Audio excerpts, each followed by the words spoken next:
Adam, did you get one of these? Yeah, okay. Bill, I got it. Yeah.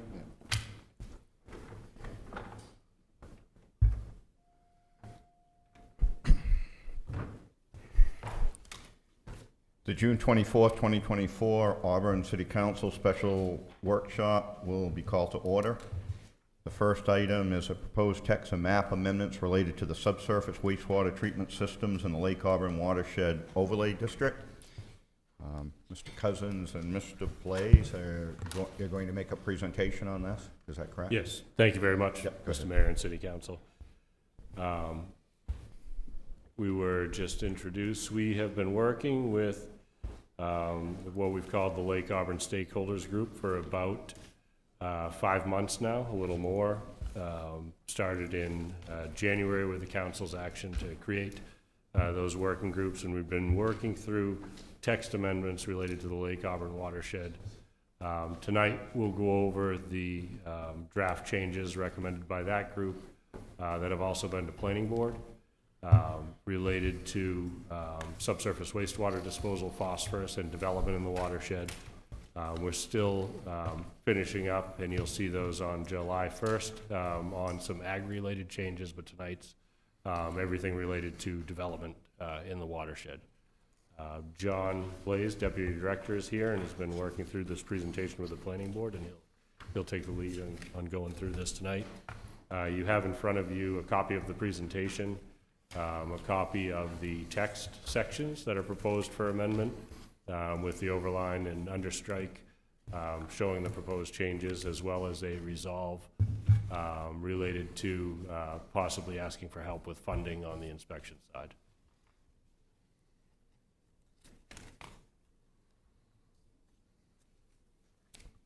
Next slide. This is just the agenda. Why more changes, we'll explain what that. The phosphorus control text changes.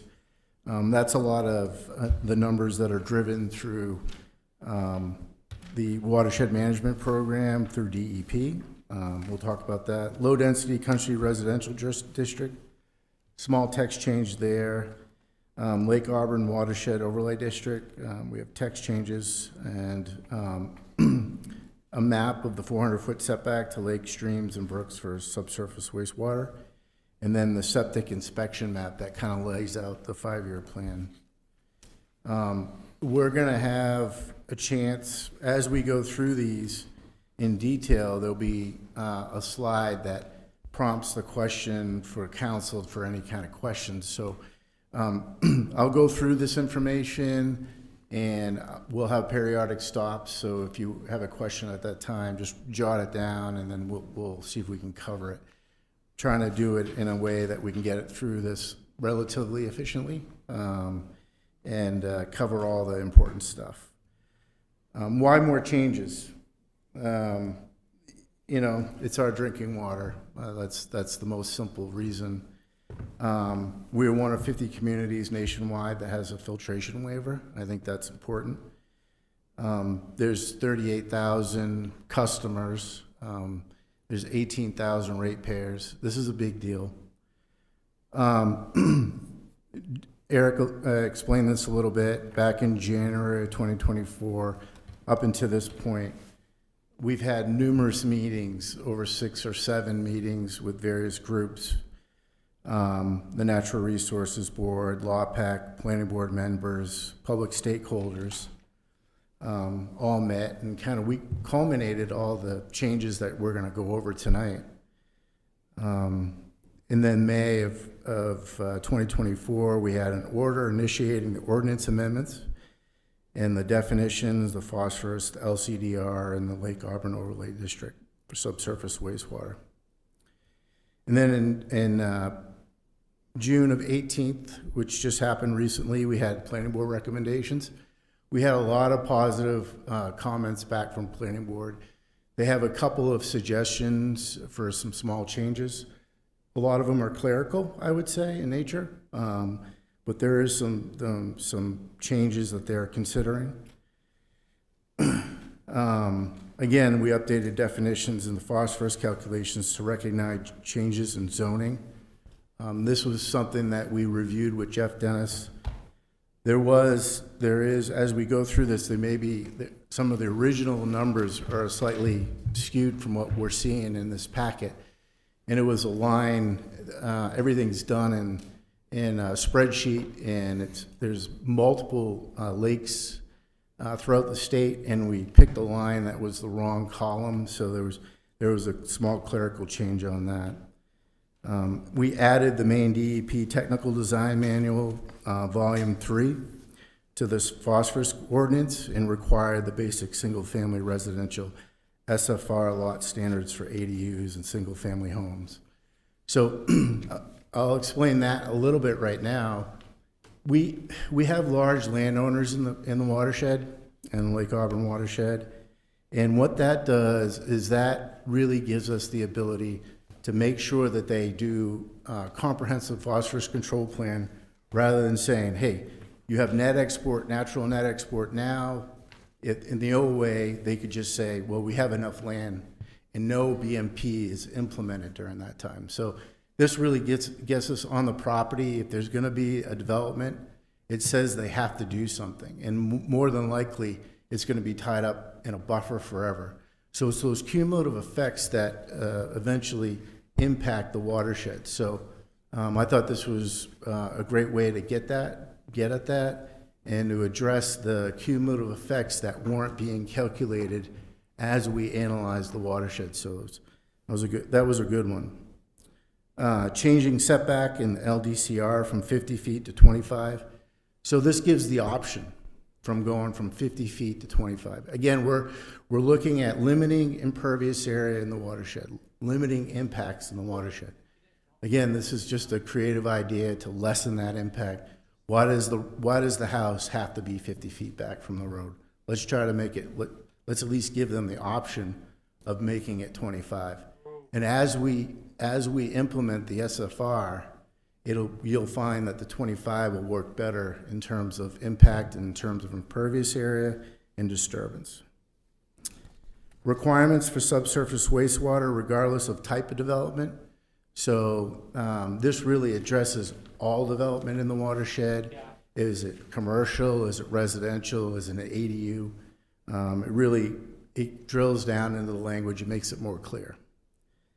400-foot resource setbacks for subsurface wastewater fields. We often refer to 7.5-minute series maps. What is that? What does that look like? What is that to the public? So this is a map that really drills down to that. So our staff, our code enforcement folks, our planning folks can work with the public, so we have a very specific map that we're referencing in the future. Curtain drain language from the drinking water program. They did review all this information. Everything that you see in front of you, the drinking water program has reviewed it, everything. There has been some tweaks, and again, it pushed the conversation back to DEP with Jeff Dennis and I going over some of the numbers for the phosphorus export calculations. Number of units in a year. Inspection program, I skipped one, inspection program rollout. This, for me, as staff person, trying to do this in my 9x10 cube and trying to roll out an inspection program, trying to get an idea of what was in the ordinance before, this really gave us, staff, some structure so we could roll this thing out. A lot of this stuff, nothing's really new. A lot of it's just strengthening the language, making it more clear, making it easier for enforcement, and then making it easier for implementation. If we think about, watershed protections, best management practices for implementation, this really drills down into that and gives us some strong language. So, again, benefits. Enforcement language is number of units in a year. We came up with 3. We'll talk a little bit about that. There's some conversation back and forth. At the end of the day, I did a calculation the last 5 years. We're below 1, so we'll go over that. And then updating setbacks to align with the shoreline zone. So there was some old language that had 75-foot setbacks. So a lot of that new language now is 100. So just just really just updating to align with the current state standards.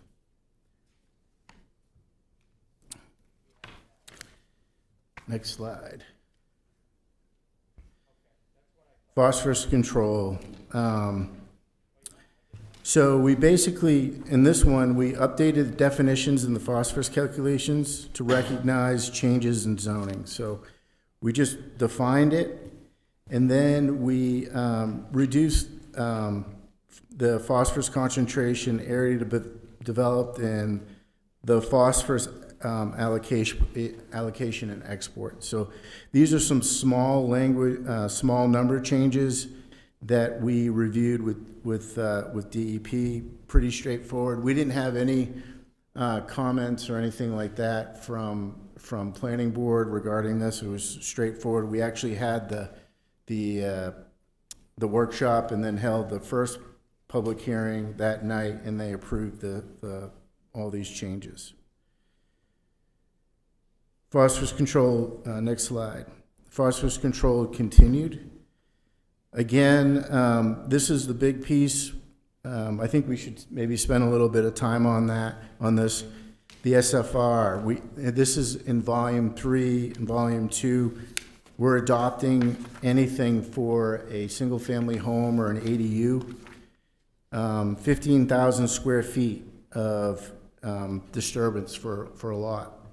7,500 square feet of impervious cover. So these are the maximums for somebody to actually do a house lot within the watershed. This goes down into a lake most at risk for new development or impaired stream or other sensitive water bodies as designated by the municipality. This is a sensitive water body as designated by the municipality. That's us. It's our public water supply. I mean, it's pretty simple, but so that really kicks us into that the requirements for a 50-foot natural forested buffer or 75 feet if it's a meadow, a maintained meadow. So what that means, a maintained meadow, is that somebody could mow it once or twice a year, but for the most part they're letting it grow. But they maintain it to maybe keep a view, to use it as agricultural field, something like that, but it's only going to be mowed a couple times a year. This is everything that you see here in the SFR is referenced in the phosphorus design manual in volume 2. So these are standards, again, these are standards that are very specific to something that is already established. We're not creating anything new. We're just going into the manual and picking out the very specific information that people need and making it easy as possible for them to implement their house or do their project on their site, while at the same time being very conservative on impacts in the watershed. Any questions regarding phosphorus at this point? What impact is this going to have on phosphorus in the lake? We saw, I mean, recently that the septics have like a less than 1% impact, and then we also have seen studies and estimates that we're going to have to dredge part of the lake of $10 million, and I'm just wondering, you know, I understand what we're trying to do here, but how much is this going to impact? So that's a good question, Counselor. For me, it's personal because I see it in China Lake. They allowed a lot of. I understand that it's personal, but I want to factually. Yep. What percent is of phosphorus into the lake is this going? I'm getting to it. Okay, yeah, but we're talking about. I'm getting to it. So the cumulative impacts in the watershed over time lend you to a water body most at risk for algae blooms. So now you're kicked into a whole nother level of review by the DEP and by treatment plants that are required, slow sand filtration systems, additional charcoal filtration systems. These are things that have been allowed in the China Lake watershed. I use that as an example as cumulative effects that we can't point to one thing. It's not that one house that you look at. It's over time. These are changes that will be implemented and that will benefit generations and generations, regardless if we have, say, 30 years from now, we have a treatment plant. It's always going to be an improvement to the lake. It's always going to be something that is going to be beneficial to the lake. I understand. What I'm asking is the amount of time that we're putting into this and the amount of effort, what % reduction in phosphorus into the lake do you anticipate by doing this versus the other massive things that we have on our table and on our plate? This is now a special meeting to discuss this, and I'm asking for a number. Because the number I saw was this was like 8 parts on 1,000 that any septics are addressing. So we're saying this is important, so I'm asking if we know, like, all of these changes in months and months and people writing all this stuff, how much is this going to affect what's going on in the lake? So there's nothing we can do to bring the lake back to where it was before we started having algal blooms. But we're very close to 75% forested in the watershed at the portion in Auburn, and that's used as a benchmark in a lot of places. That when you get below that, you really start to have trouble. We've had phosphorus controls in place, but we're also getting storms that are heavier and faster, and the 3 inches of rain that might have fallen in 24 hours, and a lot of it has been absorbed, is falling in 30 or 40 minutes. What we've been doing hasn't stopped the degradation of the lake to this point. What this does is sort of holds the line and makes sure that any new impervious area gets treated better than it has prior to the changes last December, but really in the same way as the changes last December with more clarity. So it also gives us a standard that is based on the best management practices that the state has already recognized, and hopefully allows us to try to carry some of these standards into upper watershed towns, that we have a standard that we may be able to convince other people in the watershed to use because they're established as best management practices in the state. And they do require that you essentially not increase your net export of phosphorus by creating and protecting buffers or other treatments on the lot if you're going to create new impervious area going forward. So it's not an exact, like, this is going to fix everything, but it will make the newly developed lots or improved lots more resilient than they have been in the past, and treat more of their own generated stormwater. I think what you're I comparing. guess my point is I felt like when we passed the ordinance, we already passed one that required phosphorus controls and the most current septic design system. And again, this seems like we're putting a lot of time and effort into something that we've already done.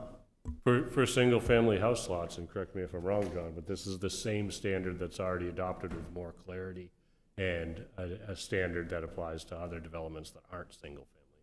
It is. And the other part of this is that it's an MP. So if you look at that calculation, and I know what you're referring to, and we picked that specific language out of septic systems. It didn't look at impacts to development as an individual MPS site. We're just looked at MPS sites over the whole entire. So this is part of that MPS. Non-point source pollution comes from many, many different avenues. And that probably makes up a very high percentage, much higher than 2% over the whole entire watershed. It's a cumulative effect. That's what I'm talking about. I understand, and I'm agreeing with you. What I'm saying is, what is this improving from what's already been passed? We already passed phosphorus controls and the septic design. What improvement of this is? That's what I'm trying to get. What's the point of this? So the phosphorus numbers, as I understand it, are updated through, are just building on the prior work that was done, and the phosphorus numbers are updated based on more recent discussions with DEP. I don't think there's any policy change there. It's just updating the numbers. I think big picture as we go through this, as staff has pointed out, it's a cumulative effect. And the latest science that the latest scientific studies that were performed by WRF, and it was very clear from their presentations that big or small, the city should be taking action to minimize the phosphorus and turbidity that presents itself in the lake. So I think this is building on the prior septic design. I think that this is exactly what was expected by the last city council. Those that were on the city council last time will recall that on December 4th, after the adoption of the septic, there was a resolve passed by the council that clearly recognized that there was substantial additional work to be done, and urged the new council by June 4th, we didn't make that date, but by June 4th, to review this and to make amendments that were necessary to complete the work started by the prior council. So to your direct point, is there an exact number? No, because it's non-point source pollution, but all of these various things add up, whether it's phosphorus control, whether it's going to be the subsurface wastewater changes that staff's going to talk about, whether it's the agricultural forestry pieces that are going to be coming from the subcommittee at a future meeting. All of this lends itself to two issues related to water quality. The first of which is that it will delay the implementation of enhanced treatment methods. And as Councilor Milks pointed out, that could be dredging of the basin, that could be alum treatment, alum dosing stations, that could be a filtration plant. It depends upon what problem is presented first.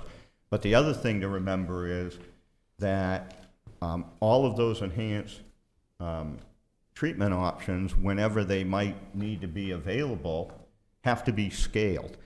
So the more that is done as a preventive measure to minimize phosphorus in the lake and to minimize the turbidity, the scale of these enhanced treatment options at some time in the future will be, the scale won't be as large and the cost won't be as high to the ratepayers to implement them. And I want to make sure I'm clear. I understand I was president of the trustees, the water department, for a number of years, and on the trustees, and I know what the cause of the phosphorus in the lake is. And my point is, we have major problems that we have to address, and this isn't doing it. And this is a minor. This is almost it's absolutely the smallest area that we could focus on. That's what we're focusing massive amount of time on, while there's a 600-pound gorilla sitting in the lake, and we're just pretending like, you know. So are you referencing the upper watershed towns? I'm assuming that's your point. The water, the phosphorus is the problem is in the lake, are already in the lake. Well, as staff is just pointing out, that's correct. It's cumulative. Yeah, but what I'm saying is that the septics and this type of stuff, we haven't even, as you said, we haven't even had a house built, not even one house a year. Well, my point is simply that we are wasting time with all of this time doing this when we're avoiding tackling the big issues. We're not having a hearing on, we're not having a workshop on which is actually in our strategic plan on filtration. Why are we talking about something that's not going to make any difference? And I understand the cumulative argument, but it's a minor issue. Well, That's my point, and now we can move on. I would point out that filtration is not an issue for the city of Auburn. It's an issue for the Law Pack and the Auburn Water District and the Lewiston Water Division, as is working with the upper watershed towns, which have a substantial impact in the water quality in the lake. So I think that the point that was made in the WRF study and in the follow-up discussions we had with them is there is a whole range of activities that need to be undertaken, big and small. And the city of Auburn should undertake those activities that will have a positive impact in slowing down the degradation of the water quality in the watershed. And LawPac with the two water utilities will have to continue their discussions about filtration, about dredging, about working with the upper watershed towns. All of those things are outside of the authority of the city of Auburn. And this is our contribution to that. And I think Mr. Cousins made an excellent point, which is since the Auburn Water District and LawPac have no actual direct authority to enforce any type of regulations on the upper watershed towns, having Auburn taken the lead and taken the steps that are necessary to slow down the degradation in the lake, I think will be beneficial when they're working with these upper watershed towns as an example of what needs to be done. If I could just add, a lot of this is just administrative stuff. Even from the last changes that we did, we had to make these modifications in the calculations for the phosphorus. And then for the treatment specifically, we wanted to make it easier for somebody to implement in a design for a home, a very simplified way to develop in the watershed, but also takes into consideration long-term protection. So from a staff perspective, it was really to kind of, just organize it in a way that it really made sense and that it could be defended, if anybody would want to challenge it. And that's really, there was no other intent. There's no other intent here. It's really just for clarity and for updating based on the changes that was made previously. Council Platt. Thank you.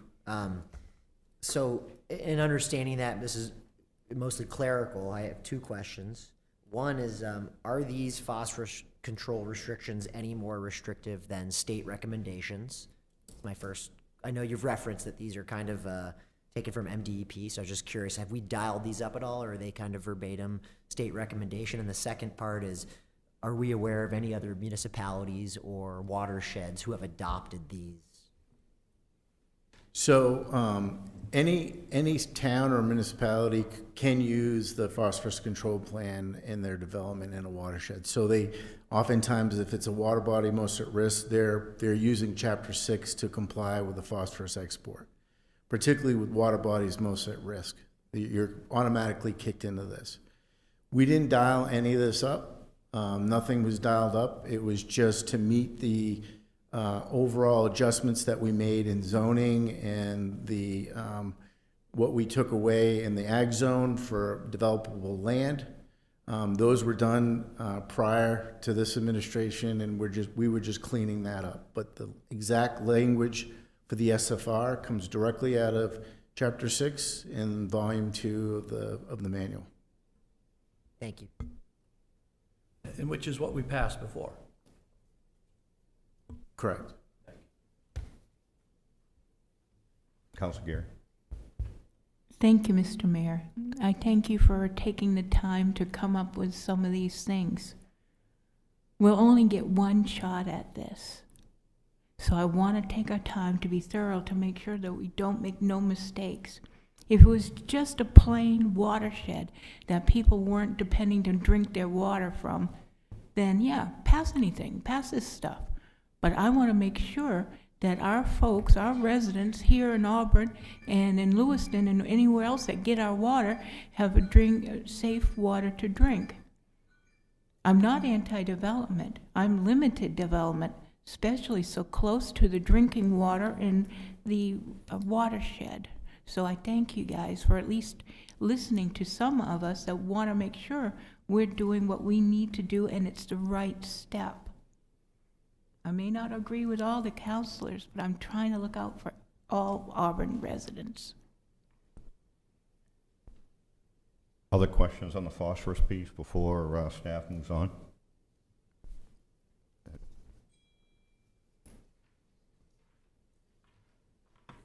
Division 3, low-density country residential. Again, I explained this one, it's really nothing more than changing the setback from 50 feet down to 25 feet. Again, this doesn't say that they could still go to 50 feet if they want to, but this gives them the option to go to 25. Again, if they're thinking about developing their lot in the watershed and trying to make the less of an impact, more environmentally sound, they could use the option of 25 feet. It was a recommendation that came out of our group, and everyone felt like it was something that made sense. The planning board also thought it made sense as well. Any questions? Council Wade. Just a comment, I think that's a good adjustment based on allowing some flexibility for the landowner, because the landowner may find that that's the best way to configure their lot, and then it turns out that it's better for the watershed too. So why have undue restrictions, unnecessary, requirements? So I think it's a good one.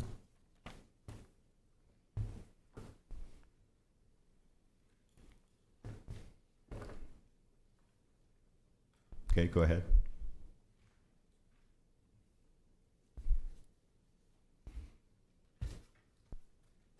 Next is Division 4, Lake Auburn Watershed Overlay District. The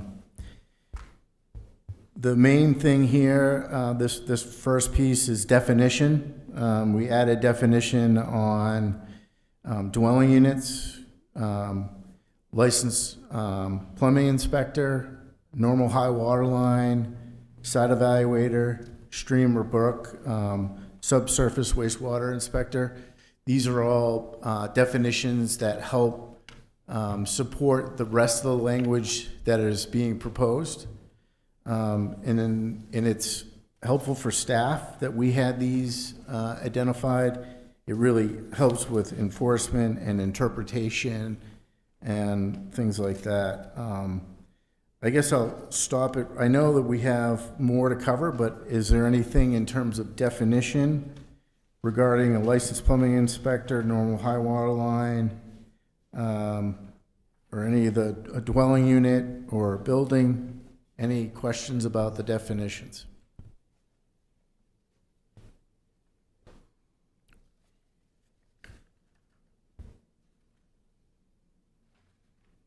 Okay, moving on. So the big change in this under the Division 4 is requirements for subsurface wastewater systems regardless of type of development. Our language before really only referenced homes, and as we looked at the watershed, we found out that there was commercial, there's existing farms, there's a lot of other types of uses in the watershed, so we just went through and defined that a little bit better. And then we had this reference to the 7.5-minute series map, and we established this 400-foot resource setback for subsurface wastewater. So these are all the definitions as you see up here in the blue, 400 feet. So this basically says anything in the blue area that's 400 feet from the lake, the stream or its tributaries that is found on a 7.5-minute series USGS topographic map, you can't put a subsurface wastewater system in there. This language is already in there, but this is just a reference map to clarify that. I will say there is caveats so that if you look at the map and you drill down, and people have been asking this question, and they may be asking you as a council member or the mayor, what happens if my whole lot is in there? It's in the 400 foot? Well, there is provisions to allow replacement systems in those cases. So we do have some strong language. We'll work with LawPEC and our licensed plumbing inspector to essentially put the system to the greatest extent practical away from the resource, but adding the new requirement for the subsurface wastewater system. So.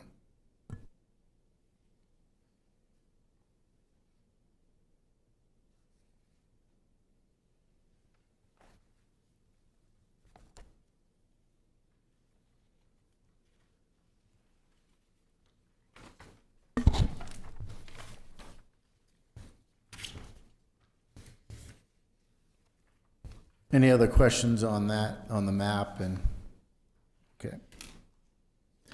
Moving on. Again, continuing Division 4 Lake Auburn Watershed Overlay District. The biggest change here is the curtain drain and the diversion ditch. This is language that was edited by the drinking water program when they reviewed it. They didn't want the system to be short-circuiting the bed, the diversion ditch, or I'm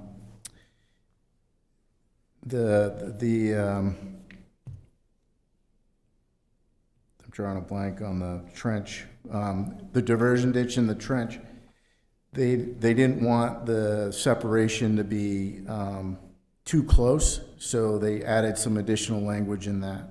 The curtain drain, I just drew a blank on that, but so those were the only real changes there. And then the start of the inspection program, there was some conversation by the planning board that may push this out to be delayed until a dedicated pool of funding available for septic owners in the Lake Auburn watershed. I'm going to get into that. I think we've already done a pretty good job of addressing that. But there could be some suggested language that could kick that out a year, so there's monies available for septic inspections. The first bit of business that was done for that is basically they created a resolve, the mayor created a resolve presented by the council. And it basically, in a nutshell, it asks Auburn Water District and the Lewiston Water Department to contribute funds to address the septic systems. As we rolled out the 5-year program, we'll show maps of that and how that looks. We're asking them to fund that. And then what I did, next slide, is I put together a septic inspection cost worksheet. I know these numbers are hard, and I'll read them for the public. So this is looking at 330 septic systems across the whole entire watershed. There's approximately 18,000 ratepayers. There's about 39,000 customers. So if we take the cost of inspection and maybe enhance it by paying a little extra to get the tank pump, we're not saying that the landowner should be 100% liable for pumping the tank, but I called some local companies, and inspections range from $325 to $375. If we're gonna provide this money, maybe there'll be some incentive to have the tank pumped after the inspection. I think it's important to note, too, that the system has to be loaded to do a proper inspection. I know there's some conversation around, good time to do the inspection is to pump the tank, but the inspection has to happen before the tank is pumped. That way there you can load the system, you can see if the sanitary tee is working, the D-box is working, the field's working properly. It's not pump the tank and then do the inspection. You really got to go through the motions of a proper inspection to do that. But that's getting into a different detail. But for this, the cost analysis for the first year, a ratepayer pays for the whole year, pays $1.18. And if you break that into a quarter, it's about 30 cents.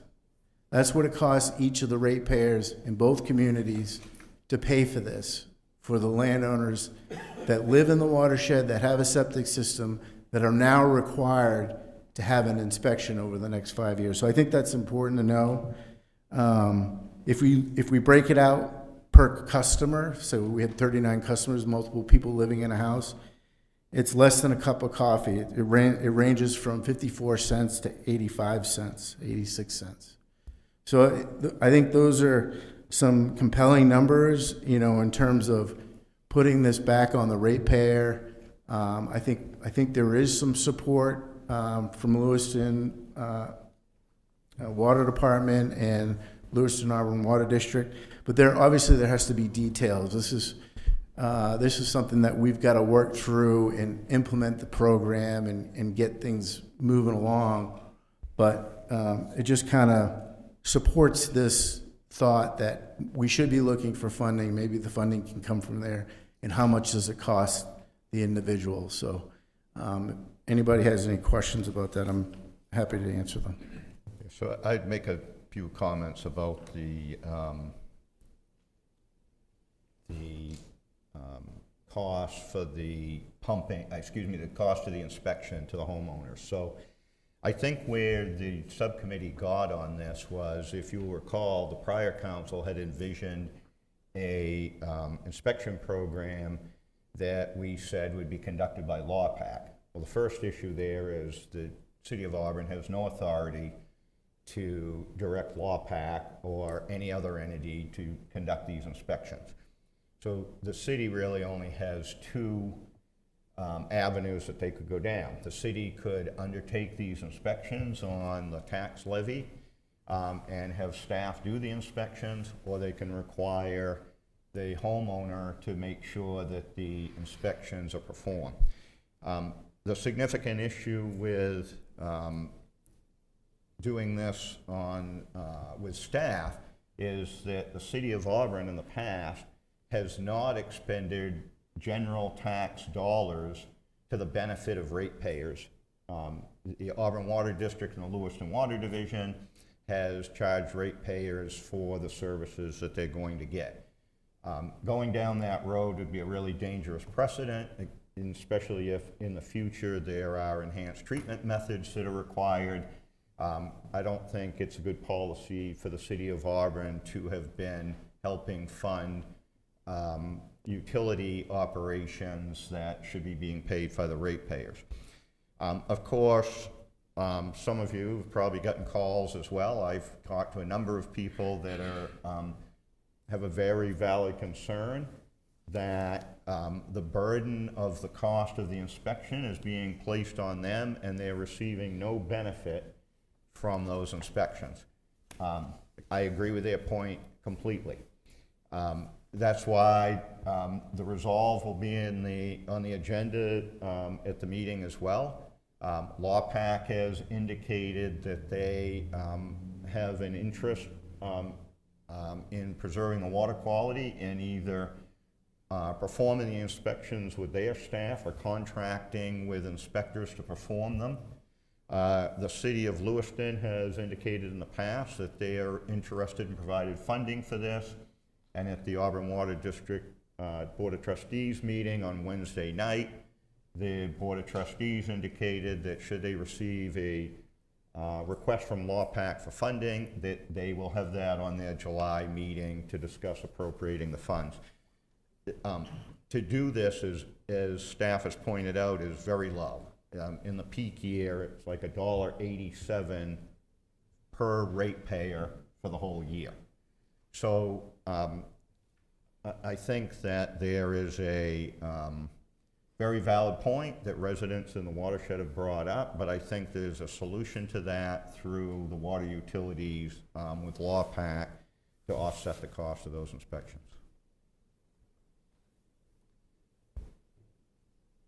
Any other questions on that point?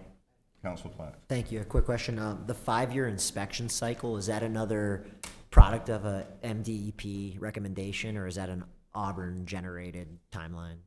That's an Auburn, that was the committee's generated timeline to address the ordinance that was already in place.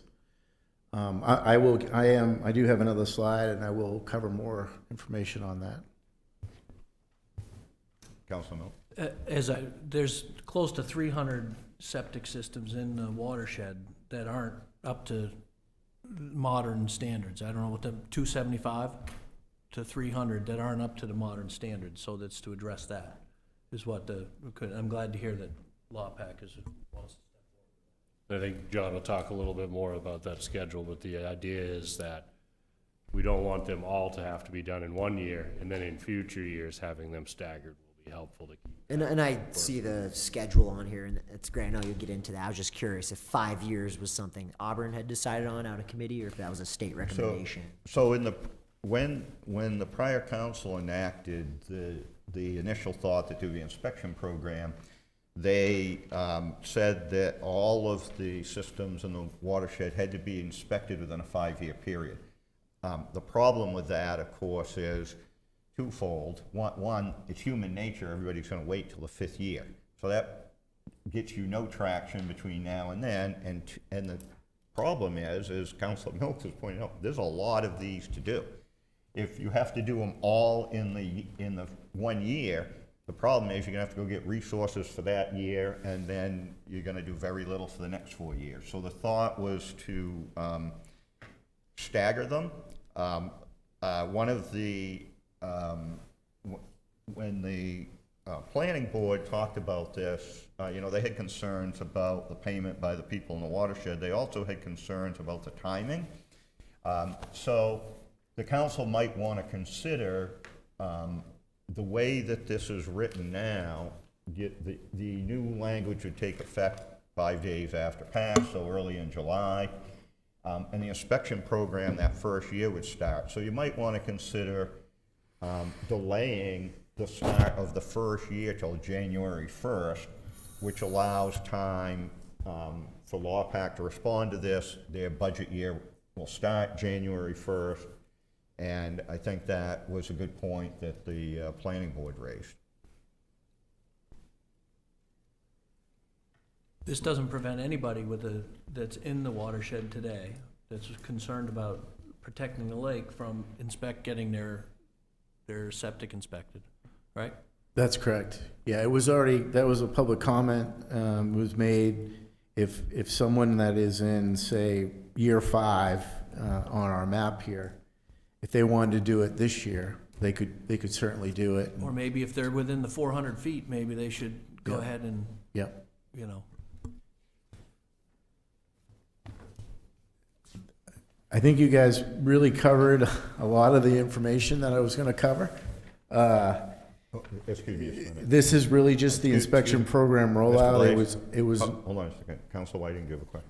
I just wanted to make a quick comment that I've talked to several people in the watershed who, in either through phone or email, and I talk about how we pump out our septic tank every 3 years, and most of the people are on that schedule. And I was impressed because I've heard from people in the past that there was a lack of attention to that. People don't want to spend the money, et cetera. But I think people are generally responsible, and they don't want to replace their system if they prematurely or if they don't have to. So it's preventive maintenance to be doing this, and I was happy to hear that.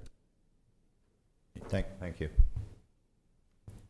Sorry, Mr. Blaze, go ahead. That's fine. So really, this is just an organized way for staff and to work with LawPac to kind of roll this out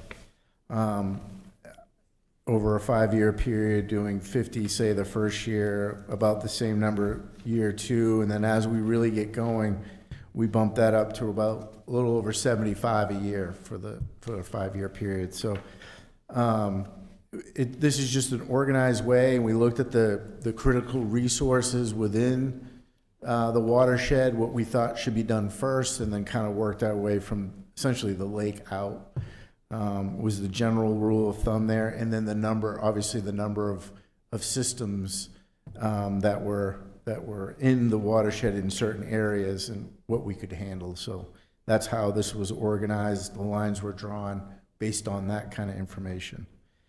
There has been some discussion about council today, a little bit about what the public is doing in terms of having their septic systems pumped out and educating people about septic systems.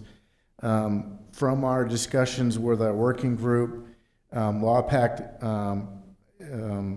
wrote a grant to the Maine Drinking Water Program for a source water protection grant, and they got $40,000. So this is good news in terms of, as we roll this program out, we really can use this as an educational tool, an outreach tool, septic socials, really talk about how septic systems work, how they impact the environment, things like that.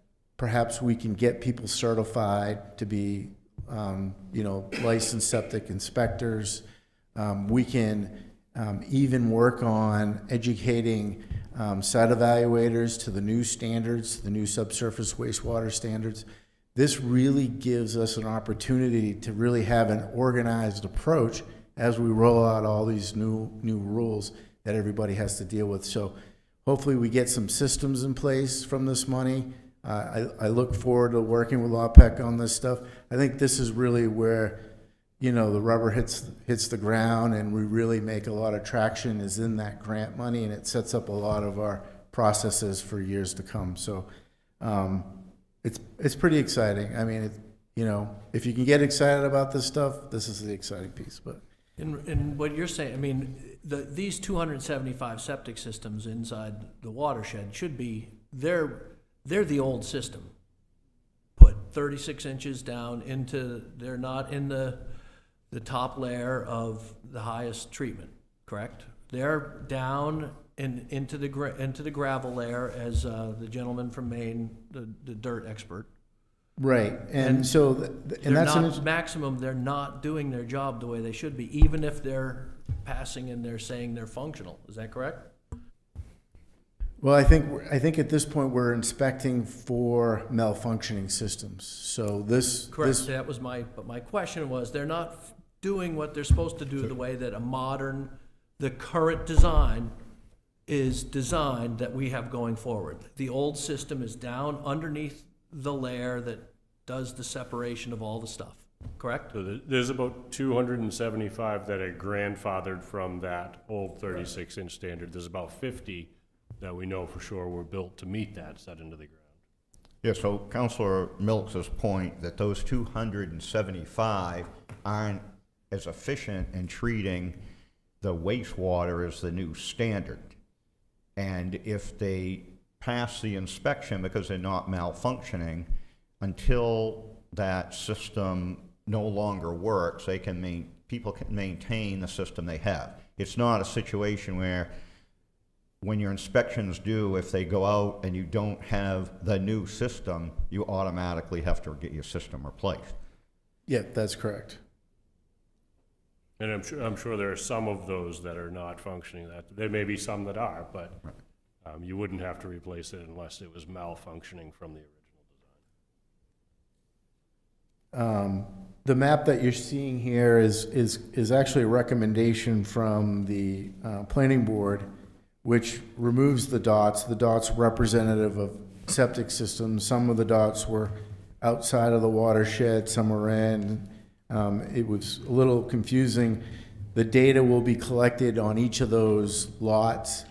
The systems, and just to be clear, the systems that are going to be inspected, and this was a point that was brought up by the planning board, if the house or any part of the septic system is in the watershed, then they will have an inspection. So anything that really, but if the whole entire system in the house, the lot may be in, part of it may be in the watershed, but the house and the system is outside the watershed, we're not going to be looking at those. We're not going to inspect those systems. Some of those dots that were there before kind of represented all septic systems, not necessarily in the watershed, but the lot was in the watershed. So the planning board thought that was a little bit confusing. So they asked to remove those dots. And because we might roll it out for another year, they're just saying, let's get rid of, the current dates that we had on the map and then add just year 1, 2, 3, 4, 5. So Those are recommendations. We updated the map. Again, these are just recommendations from the planning board, but we just wanted to pass along what the planning board wanted.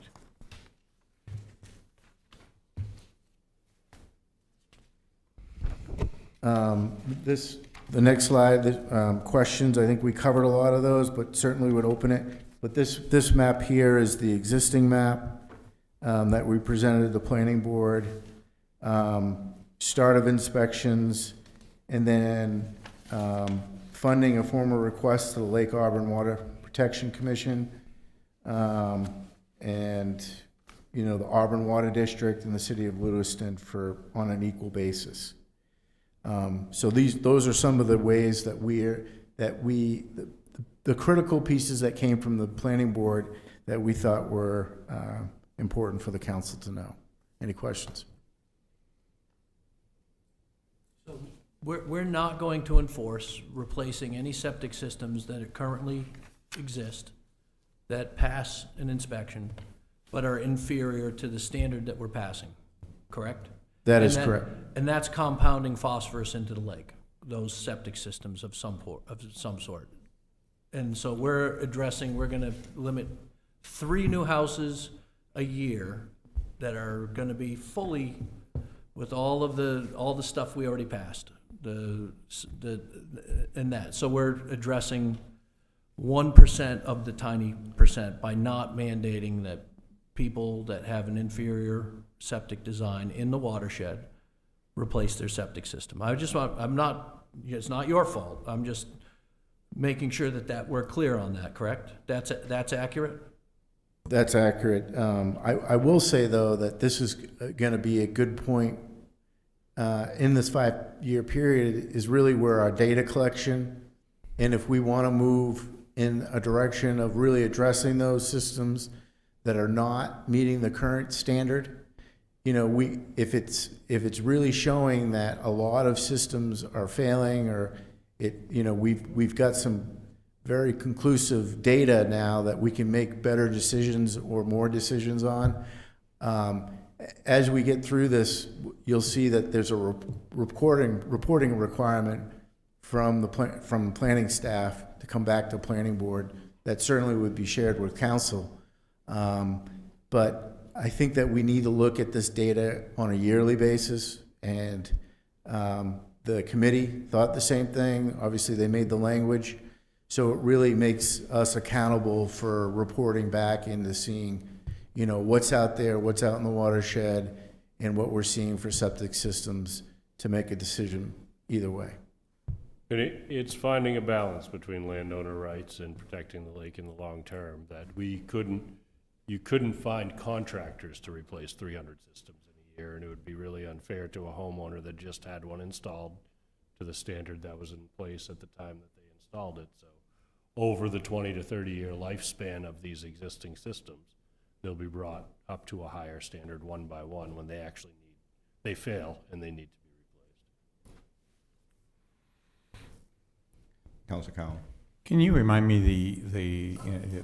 the amount difference, the amount improvement of the current gold standard and these septic systems that would eventually we would want to replace? How much of an improvement, ballpark? So are you talking about the design of the system in terms of additional material, parent material that we're putting in, or are you talking about the net export of phosphorus or nitrogen? Net export of phosphorus, how much more effective are they in preventing it? So that's a loaded question. We've had members of the public ask that question. We've done a lot of research on that. There's not a lot of information out there. But I can tell you that the most take-up for phosphorus and nitrogen is going to happen in the organic layer, in that top layer where there's a lot of loamy sands. And what we're doing is we're enhancing that. We're not only using, right now the old standard, not now, but the old standard was to remove that first 12 inches and set the system in there. So you lost that initial loamy sand in the top that really is really under the subsurface wastewater law now under Chapter 241, that you need to have that rototill that in there. and then set the system on top of that. Our ordinance removes that and set the system down. So now our new system, our new design takes that layer into consideration, but it says we don't have to have 36 inches to the limiting factor. We only need 12 because that's what the subsurface wastewater law says. And then we add additional parent material to that. Say if you only had 12, you had to add another 24 inches of material. And this was something that was really a policing agent. We started on the basis of LID techniques under stormwater law. So we used a dry swale design on that in terms of the media, what's in the media. And then we had David Roque, the former state site evaluator and the former state soil scientist, said, David, this is where we're starting. How can we make it better? So he designed a top layer that adds a little bit more fines that, again, six inches additional material that's a different material than the other, say if you had 2 feet, the other remaining 18 inches. That 6 inches has more fines to capture more phosphorus, more nitrogen, more nitrates, better treatment overall. This is what we passed previously. That's exactly what you passed. Nothing of that has changed. Correct. That's what which I was a massive proponent of this new septic thing. And now we're deciding, how do we address the 275 systems that weren't built to that standard? And this is what we're talking about now, and new buildings. So I want to make sure we're clear. And everyone's clear where I'm coming from. I supported that septic design, and from the very beginning, and passed it. Councilor Cowan, does that answer? It does, thank you. It's just helpful for me to be thinking about, as we're balancing the landowner rights versus potentially as we move forward, if there's, looking for grants or other ways that we might incentivize people to, if there was a way to move things up, if we felt that was going to have a substantial improvement in a 5-year or 10-year period. But I understand the science is really hard to, it's because of the many factors involved, it's hard to put a precise thing on there, so. Yeah, I guess just to add to that conversation, if we think about funding, and I know Councilor Gary is always interested in this, there is a program for those systems that need replacement through the DEP, it's a community grant program, and those are for, I don't know if this is the proper term, but the low to moderate income folks. There is a tiered assistance program for those replacement systems that need to be replaced. And I know that in the past that where people couldn't pay, or if that program had ran out of money, the city had instances where they did a low loan amount and then they repaid it. So there is avenues to help people out along the way if they're running into a situation where they've got to replace a system, and the funding may not be available as long as they meet certain income requirements. So, Councilor Wiseman. Yeah, thank you. There's been a lot of information in here, and thank you for explaining. I just want to make sure I'm clear as well, because like I said, a lot went through, that this 5-year is just a data collection, and that for that 5 years, there's no requirement to update any of the standards. They may pass the inspection, but it may still have an issue with releasing phosphorus levels, and we're still dealing with the landowner issue with that. So those 5 years, you're still going to have those septic systems that are kind of releasing. They pass, but they have issues. But those 5 years, there's no requirements in here, and they will still leach phosphorus into the lake. Well, I think to clarify that, every septic system, including the new ones, have phosphorus that comes out the backside of the treatment. It doesn't remove all nitrates, it doesn't remove all phosphorus. So in the 5-year period, as the inspections take place, if your system is functioning correctly, it will not have to be replaced. But if it's not functioning correctly, you will have to replace it with a system meeting the new standards. Yes. That's the answer. Yes. Thank you. And we're limiting people, when we're talking about property rights, we're limiting people that are allowed to build, and from what I understand, we're picking a specific number. We're determining that we know what the number should be, 3 of people that can build a house in a year. The reason they didn't build houses previously is because of the previous septic designs that was specifically designed to prevent people from being able to build houses on lots. Now, with the new system, we're limiting to 3 in a year. Someone being able to build on the new low-impact development with a new septic system on a piece of property that they own, and we're limited that to 3, which is 1% of the 275 existing septic systems which are in the watershed today. I think you're going to cover that next. Yeah, we'll cover that. I will say, though, if the system is failing, if there is a baffle that is, malfunctioning in the existing system, regardless what year is installed, it will have to be addressed. If there's a sanitary tee that's failing, if there's a D-box that's failing, those will be replaced. Nobody gets a get out of jail free when it comes to inspection if there is a failing component that is identified in the inspection list. So I do want to make sure that that's clear, that we will be addressing issues within the watershed. There's always something that people just don't know about. This is kind of people just have it in their backyard. They don't necessarily think about it a lot. This will really get people thinking about septic systems on their homes and making sure that these are some of the things that they really should be looking for. Their sanitary tee, their distribution box. Is there any effluent that's appearing on the ground? Those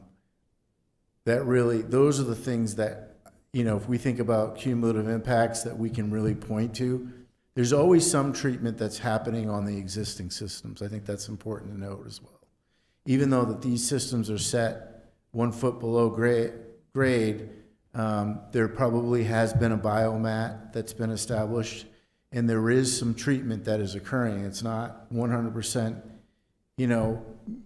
getting into the lake or, impacting because it was built this old way. There is some treatment. There is a better way to do it. I'm not saying there couldn't be improvements, but there is some treatment that's happening out there for everybody. Just because their system was set differently or a different standard, it's not a one-size-fit-all, and we're going to look at each one of these systems individually. Going on to the next slide, so the biggest language here in number of units in a year, 3, and for me, from a landowner perspective, there was a lot of discussion in the work group about, we even had language in there at one time where we're removing the ADUs. And I always think about, land, like the land that I live on and then what my family, we could forever live there because we could build an ADU and our kids could live in the big house, right? They're going to raise some kids someday, and everything's getting so expensive. And I always think about that. And there's going to be many people in the watershed that'll have that same situation where that's their forever land. And to have the ADU available is a good give and take, a balance. Eric mentioned the balance. This is a good balance where we have the ability to put an ADU. You can live on your land where potentially someday your kids might, watch out after you, or you watching out after them, or creating chaos among family. But it's really, it really gives them some flexibility. And the 3-year, for me, wasn't necessarily an issue, because there's been 0.20 in the last 5 years. We looked at that math. The next slide really gets into the planning board discussion about the rate of growth ordinance in terms of state law. And you can set different limits for different areas in a watershed, just as long as the overall doesn't make it worse than what it was in the last 10 years. What that means is that if we were building 100 houses a year, say an average, just for easy math, over the last 10 years, we haven't changed that overall in the whole entire city. So Mark Bauer, our legal counsel, the assessment is aligned with what we're expecting. The result is that legal counsel did not find that this would violate the rate of growth statute. So, you know, for me, I couldn't see really any of the negative impacts of implementing the 3. It is a controlled rollout. We are reporting back. Every year we get to report back to planning board. And, you know, LawPEC can study. They have a lot of point treatment, not treatment, but point analysis for looking at water quality data points. So they're going to continue doing that. We're going to get with them and see if there's, you know, is there a data point nearby where most of the development is? Is there an impact? You know, those are the type of things that we'll be reporting back to the planning board and eventually getting to the council. So, any comments? Council Platt? Thank you. In regard to the 3 units per year, I guess I would just say I'm listening to other council members, or I'm hearing that 3, some people might feel that's not enough. I guess I would just ask, as you mentioned, this is about collecting data, you know, the next 5 years, whatever it is. I don't know what outlets we have as a city council to review the number of units that have been proposed and or built, you know, in any annual period, so that perhaps that number may need to shift if the demand is there. As I see the demand right now, it's not there. I'm seeing that 1 unit was built in the last 5 years. Obviously, we're going through a zoning or a language change right now. Perhaps that number will go up as we pass these things. But I'm seeing the demand right now seems to fit very well with 3 units per year. However, I think it would be smart for us to make sure that we have the opportunity to review that annually, and perhaps we already do. I'm new to the council, perhaps we have that opportunity. It's not to the council, but correct me if I'm wrong, in the proposed ordinance, the report by staff regarding the number of units that were built and what the water testing was by LawPAC is to the planning board. And if, depending on the nature of their discussion, based on those reports, they might recommend to the council some change. That's the exact process that I'm getting to. But eventually it does get back to council. I imagine that if there's something that's fairly sensitive or, you know, makes an impact, maybe there is more demand, or maybe there doesn't seem to be any impact from the development. I think that information, you know, obviously the conduit is through the planning board as a recommendation to council. But yeah, certainly that's something we look at. Council Count? I think I'm interpreting this correct, but under point 1, ordinance review and update, it says that ordinance shall be reviewed and updated at least every 3 years. So it's within that time frame that the planning board would be reviewing that? No. So just to clarify, what starts out on that slide is subsection 4360 is out of MRSA 30A. That's the rate of growth statute. At the planning board meeting, as I understand it, when they discussed this issue, they had a question of staff as to whether setting a limit, such as 3 per year or whatever it might be, whether that was a violation of the state rate of growth statute. And staff has spoken to legal counsel, and legal counsel has indicated that that would not be a violation of the rate of growth. So the reporting here is annually by the staff to the planning board. And I'd add that the previous building was under the old septic design, which required 36 inches of separation to make it a building lot. It was designed specifically to prevent any building from happening. This is going to allow lots that were previously not allowed to be built now. So we don't know, it's an apples to an orange type thing. So if you say 3, there might be 6 ADUs that want to come forward, and are we just gonna, is it first come, first serve? Are we gonna wait for 365 days and then 366, it's now okay? You know, that's arbitrary to me. Well, but we do have the chance to look at the data every year with the planning board and the council, if you want to look at it closely. And we've had 6 months. We have talked to a few people, but it doesn't look like, if you look at from January 1 to December 31, it doesn't look like we'll hit 3 in this year. I think it's important for the council to understand how the subcommittee got to this, this recommendation of 3 and what could be built. So the council will recall that when the discussion took place to implement the septic standard, that standard would have increased the number of lots that were available for development in the watershed from someplace around 25 to 30 to 70, 71, something like that. So the prior council, taking that in consideration, eliminated the, not eliminated, but modified the low-density country residential zone in the overlay district to have 3 acres, which then brought the number of lots back, basically netted out 0. It's still 25 or 30.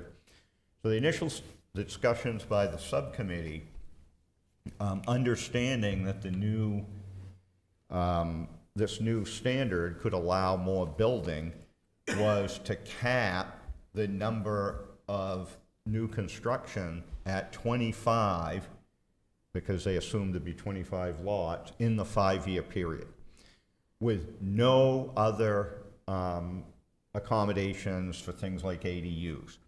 Now, the problem with this is when WRS did their study and did their presentation to LawPac, they were specifically asked about the impact of new or expanded septic systems in the watershed.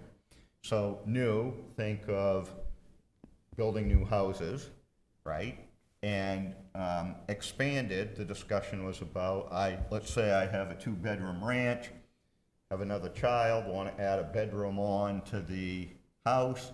If the septic system was only designed for the load of the 2 bedrooms, got to expand your septic capacity. WRS's answer was, from a scientific basis, the answer to that question was, to protect the lake, there should be no new or expanded septic systems in the watershed, period. Of course, that's problematic because it doesn't take into account the legitimate concerns of landowners and homeowners in the watershed who may want to expand their house, may want to add an ADU, may want to build on a new lot. So there was some follow-up discussions with WRS, and they agreed that in the balance of things, if there was moderate growth and if there was analysis, measurement taking place, and a reporting mechanism, that in the balance, it would end up in the same place because some of the new construction, if it's adding on to your house or an ADU, would trigger having to have a new septic system, which would be an improvement. The other thing to remember in this is, initially the subcommittee had no ADUs. And I think what they came to was an equity issue among property owners, that from a risk to the lake standpoint, there is no difference if you're expanding your current house, if you're building an ADU, or if you're building a new home. Additional effluent coming out of a septic system is an additional risk to the lake. So I think everyone would agree that it's a non-zero number.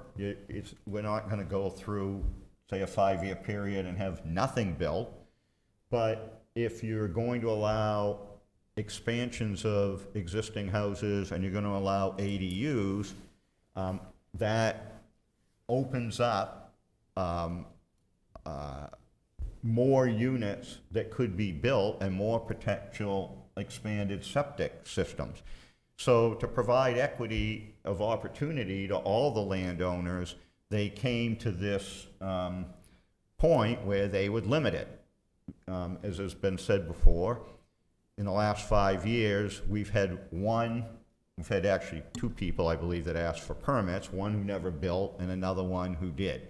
So the subcommittee felt that 3 was a reasonable number, and it balanced out the need to protect the lake with the concerns of the property owners. I think when we get to public hearing, you're gonna hear both ends of this. You're gonna hear people, because we heard it at the planning board meeting, that don't think there should be any new expanded systems. And we're going to hear people that want no restrictions.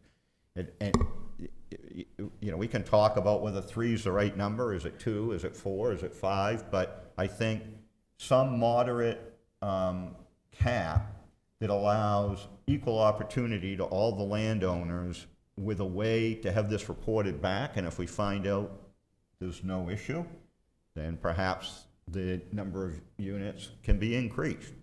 But that's sort of a summary of how they got to this. Council Whiting?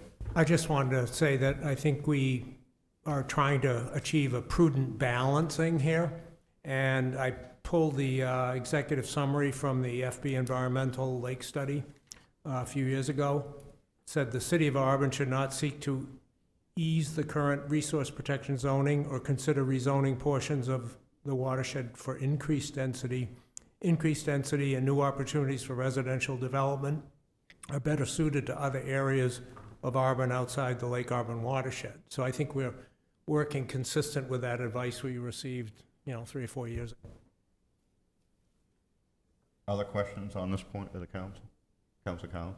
Just a point that, we're in this transition period, right? We don't know exactly how long, but we have a number of the 275 septic systems that are going to pass and aren't necessarily as efficient or as effective, I should say, as the new systems. So limiting the number of buildings to me seems very prudent in terms of giving us time to gather data and move forward. To your point, there's been essentially restrictions up to this date, and so if anything, we're providing a little bit better access, but let's wait until we see the data. Other questions or comments by the council? Last slide. This was the enforcement piece, having the authority to enforce all these rules that we put in, enforcement language, and then, as mentioned before, updating the setbacks to align with the shoreland zone.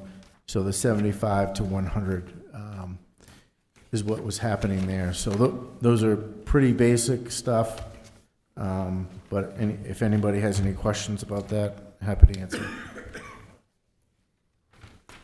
Council Platt? I think I'm skipping a slide to your questions slide next, but just on the timeline of a July 1st first reading, do we expect to have an answer from LawPac relative to your resolve by July 1st? Because I feel like the public comment will differ greatly based on the results of LawPac's reaction to the mayor's resolve. Yeah, I don't anticipate an answer by LawPac in July. I guess I was presuming that we would have the public hearing on July 1st with the first reading. So we didn't have the planning board recommendation on all of these in time to publish a notice for that meeting. So our intent was to have the public hearing. We can still publicize it, we can still accept public comment on July 1, but the yeah, official okay, public hearing we were planning on for the second meeting just because of the time. Sure. We would have to publish it before the Yeah, planning board. that would be fine. I don't know. I would expect, a number of entities have reviewed this.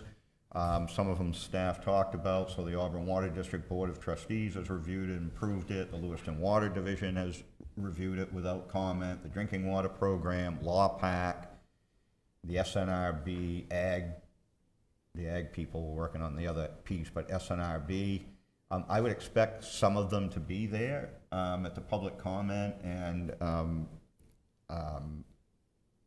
I can reach out to LawPac and see if they will be making any comments about what the board's position is on potentially funding the septic inspections if they get funding from the water utilities.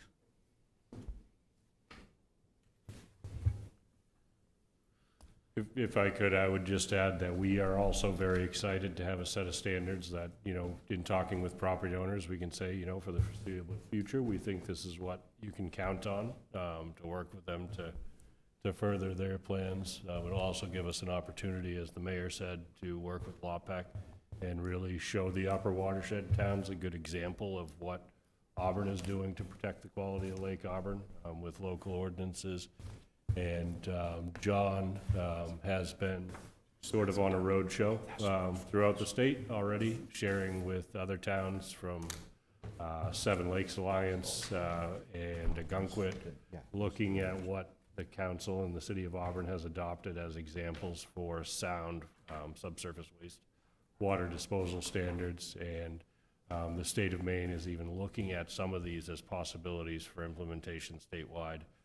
Within the shoreline zone for subsurface wastewater. So I think what you have is a cleaned up, some clarifications, making sure there's no holes that could be challenged or arguments to be had with property owners, but the last council and this council have really come up with something that we think is, there's very few holes left in these drafts. We've cleaned up any of the concerns that were there, and they're being seen as an example to provide. So something you should be proud of. Any final questions or comments on the septic agenda item before we move on? Just to thank you for the hard work. Thank you both. It's a sense of the council. Do you want to take a 5-minute break before we move on? So let's take a break, and we'll reconvene at 7 o'clock with the next agenda item.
this evening. Just to kind of bring up to speed, 121 Mill Street was under a letter of intent that was signed about 130 days ago. That expired, and that brought this back to conversation, which is why we started looking at other uses for it. And I do have a couple of people here that are partners in what we do, and I know this is kind of an update on the homeless thing as well as 121 Mill. So I have Mr. Jeff Tardif on the far end, who actually works for Rumford Group Homes, one of our partners, and he really focuses on getting people into housing. And then obviously, I think most of you remember Kevin, who was with Cadence Kitchen. He's also works for Community Concepts, who we contract with as one of our partners. And he's a gentleman who goes out into the field, actually working with the homeless in the encampments to get them to hopefully come get more services and work with Jeff to get them housed. So if you don't mind, I'd like to have each of them speak a little bit about what it is they do for the homeless program that we provide, and then we'll get into what the proposal was or what we could look at for 121 Mill Street. Just to clarify, their organizations are embedded in your office today, is that correct? That's correct. So they both have desks at our office where they can come in, they can meet with people in our space, but they do a lot of their work in the field, which is one of the things we identified. I mean, my staff worked on this for a significant amount of time before we entered these contracts, and previous council as well as this council has allowed us to continue working in this manner that's brought in a lot more effort directly in the field that we thought was necessary. So we have numerous partners we're working with that are actually out on the street making these things happen in Auburn. So you want to start, Kevin, kind of where it all starts? You have to push the button and hold it. Yep, you got to hold it the whole time. Thank you, everybody. Sorry about that.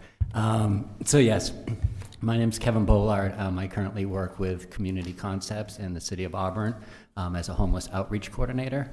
So my primary job is to interact with the occupants of the encampments, kind of be a buffer between the police department and the encampments when we're doing the close down process with the public works, and really trying to connect the encampments with service providers and resources. I work closely with Pleasant Street Drop-In weekly to go over there during Wednesdays on their client reference days to where they connect everybody with the service providers. But we also attend bi-weekly service conference calls for case management for all of Androscoggin County with Lewiston Housing Authority and all of the service providers. One of the biggest challenges I've noticed just in the 7 months that I've been involved with this work is the consistency of connection from occupants to service providers. By far is the #1 challenge in getting the individuals transitioned out of encampments into permanent housing. So a place that has the ability to be kind of like a hub or a primary resource center for homeless individuals and the unhoused to seek out resources and have a consistent point of contact for those resources would be one of the most drastic, positive changes, in my personal opinion, that the City of Auburn could be doing right now.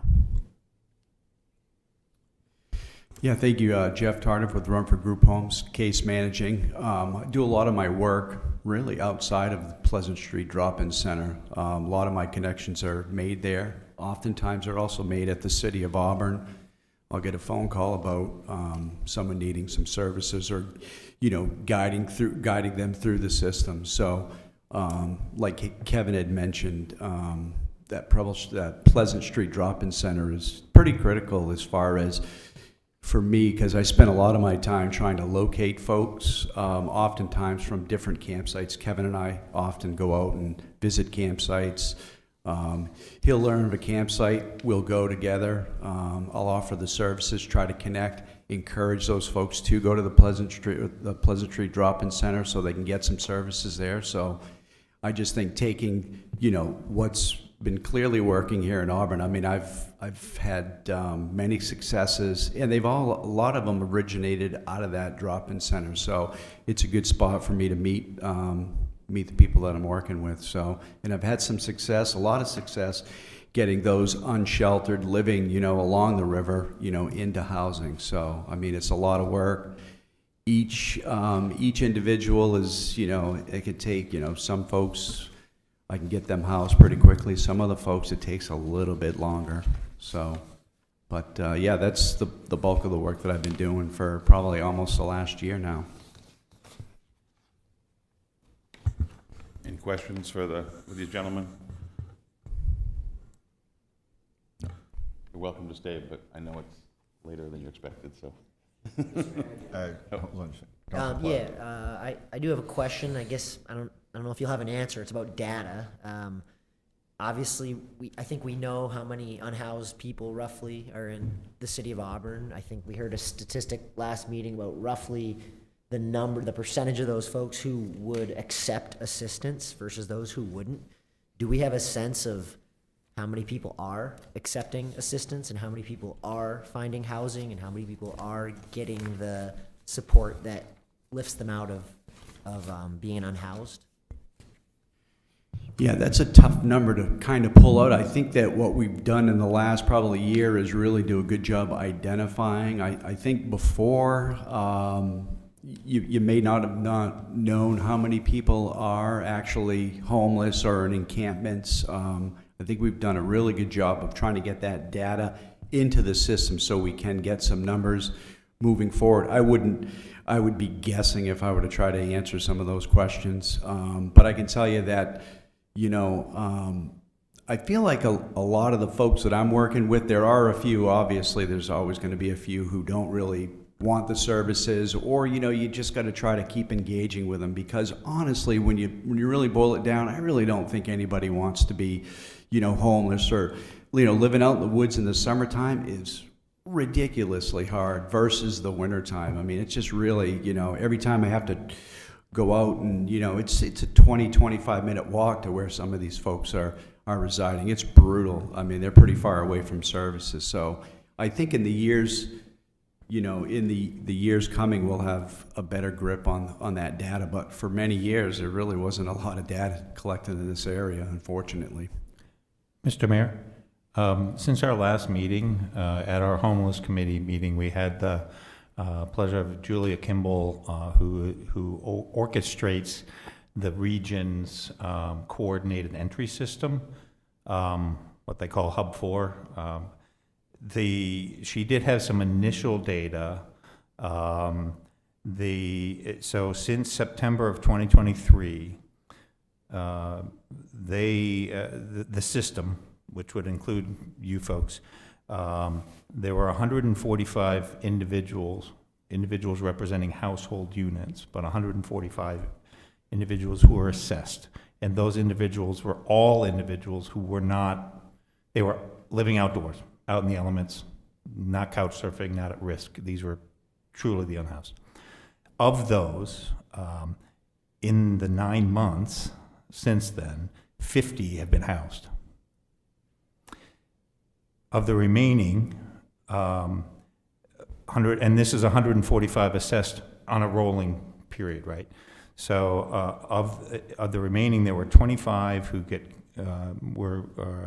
that she classified as disengaged. So the people that over a certain amount of time, I think it was 90 days, but there were, that if they weren't able to continue with case management, they had to move on to the next person. The biggest factor for that was losing track of where they were in the camps, and so having a better coordination would potentially improve that. But already we're looking at a twofold success. And again, that's 145. She didn't have the numbers of what proportion of that were assessed in the first half and of those, but it's pretty promising. So. Councilman. And in your experience, but is it rolling? Like, does 45 come in and 45 go new, show up? So the way the system works is that these folks are out there, they engage with somebody, they get them entered into this system. So there's constantly people being entered in, and then they either come off by being disengaged for more than 90 days or finding housing, or they're still working with a case manager towards that process. My question is there a new flow of people coming in all the time? That, in other words, are we, you know, you said 45 come in, did 45 new people we didn't know about come in? Go back out into the camp? And what is the, I guess, in your experience, like 5 years ago, we weren't hearing about encampments and everything else. And what's causing it? So from everyone I've talked, you want their opinion? I'd like their and your opinion. I mean, Anybody want? So in regards to the new numbers, just going back to the first part. where are they coming from? Yeah, I've been involved for 5 years in regards to the homeless community, but 7 months in regards to this. We're seeing currently less than a handful of new individuals appearing on the Hub 4 client list. And the majority of them were the initial identified that are kind of still in the funnel or have had some type of communication throughout the 6 months, but haven't fully connected with the services. So we're not seeing a huge influx of individuals coming in and kind of rebuilding a new base, monthly or quarterly. Even during the temporary warming center that we had 241 unique guests there for the 8 weeks. And when we did polls on the demographics there, 81% of the individuals' previous location of residency was Lewiston or Auburn, which also meant 19% came from, other communities. And I think that kind of negates some of the stigmas and stereotypes out there, to where if you build it, they will come mentality isn't necessarily true. 64% of the individuals we also polled from the warming center have been homeless for over 12 months, which categorized them as chronically homeless. And that's twice as much as the national average. So what that really shows is Lewiston Auburn has a stagnant homeless problem, meaning we're not doing anything with the individuals that are experiencing homelessness. We're not creating new homelessness in Lewiston Auburn. Thank you. Other questions? Councilor Geary. Thank you, Mr. Mayor. This isn't sort of a question, but this is going to be my sales pitch for like the Pleasant Street drop-in to go into the Mill Street property. The Pleasant Street drop-in isn't just for homeless. It's for anyone that would like to go there to be with people, get a meal, and potentially even as a way to catch people before they do that one step to drop them into the homeless. Because at this Pleasant Street drop-in, or the new improved one, with all the services added, it'll be one-stop shopping instead of one agency over here, one over there, trying to figure out transportation, where am I going to leave my stuff? They're going to be there, they'll be able to see the whole gamut, and that will help them get the services and maybe get them off the street even quicker. And like I said, those that are not exactly homeless yet, but potentially have issues that they could benefit from some of these agencies that do help the homeless, to help them maybe not become a homeless person. They'll direct them on an avenue in which way to go. And that's what we're trying to do, is we're trying to help all people that need help and get the services they need. And I'm all for this, and I'm not afraid of any of what potential consequences that some people fear. Other questions or comments? Go ahead, Mr. Holmes. So bringing this back to the actual proposal for 121 Mill Street, you have in front of you. So a week ago, the boss called and said he would like to see a proposal on what this would take to make this all happen. My staff worked as diligently as possible with a holiday week last week and trying to get as many numbers pulled together. And we think we have a decent pro forma that will kind of lay out what the costs are going to be, where some of the revenue might come in down the road, and what funding would be needed. The second page in your handout is two pictures. One at the bottom of the existing layout of 121 Mill Street, and the one on the top, which would be basically what we've looked at as a proposal to put in there that we feel would be a good balance between having staff, other nonprofit partners come to the table, and have enough space to have a community area, which the drop-in center has sent me a letter to say that they were very interested and are willing to move forward to negotiate a lease for that part of the property. I know not all of you have been to the building, so we were able to have some pictures that we had taken previously. So if you had a chance to look through that, you'll see it's a very large building. It's 15,000 square feet. Half of the building is basically a big room, and the other half is broken into some smaller rooms and some offices and those kind of things. So just to kind of give you a feel, you probably will notice that the bottom couple of feet of the sheetrock is missing in a lot of places. Shortly after the city purchased the building, there was a pipe that broke, and from that, it did some water damage. So the tiles have been taken down from the ceiling as well as up off the floor, and the sheetrock was removed to prevent any mold or anything that would be expanding fast. After that, you will come to a summary page that kind of walks through of the pro forma. It kind of just lays out basically the ARPA funding. This is taking a substantial amount of the ARPA funding that you still have unallocated, as well as around 150, 160,000 that I'm projecting would be available if we took my department and moved everything down there and were able to get out of that lease and use those ARPA funds to help with this project. Also I've listed here is a community solutions grant. Back under the last council, we had done a program to hopefully build some ADU units that didn't work out based on the restrictions that money had from Maine Housing. But they did cut the check to us, and it's in the bank here. And it was a community solutions grant, and this has to do with a lot of things Maine Housing is excited about. So I think that we could apply and ask for that to be reallocated in a manner for this.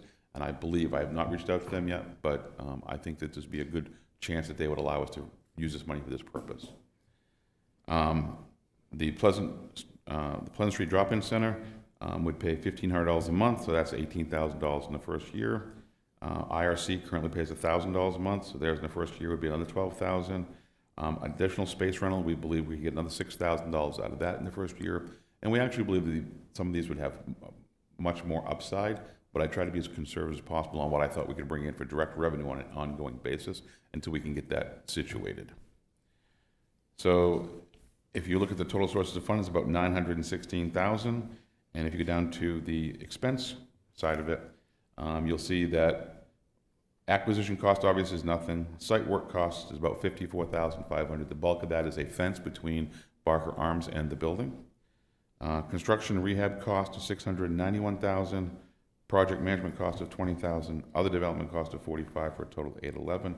And then under operating costs, we tried to include some things that we felt were above and beyond what we were doing currently at our current location, as well as just looking at things, obviously janitorial services is going to be a little more expensive down there. It's a bigger building. Garbage removal, currently we just put it in the dumpster out back of our building, because the city has a dumpster.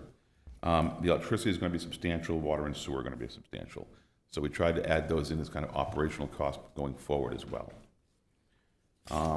Under the development budget, you'll see, and stop me at any time if you have questions. Utility installation hookup is a $4,500 reconnection fee. As you see, the $50,000 for the property fencing. We have a quote from Mechanical Services for HVAC repairs that need to be done for $12,000. Landry and French went in and looked at all the work that needed to be to bring the building back to have all the tiles put back in the ceiling, new flooring, all the places it needs it, all the sheetrock redone for a total of $185,000. Speaking with the IT department, it's about $45,000 to move our operation down there and still be connected to the city. Have to run fiber cable down there to be able to connect.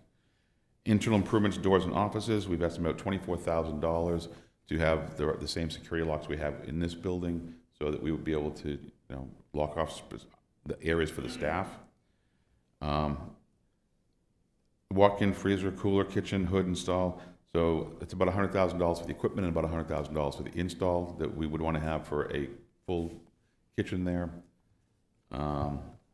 Roof repair, about $10,000 to give that at least a 5-year life. at which point we'd have to start looking at a capital improvement for that building.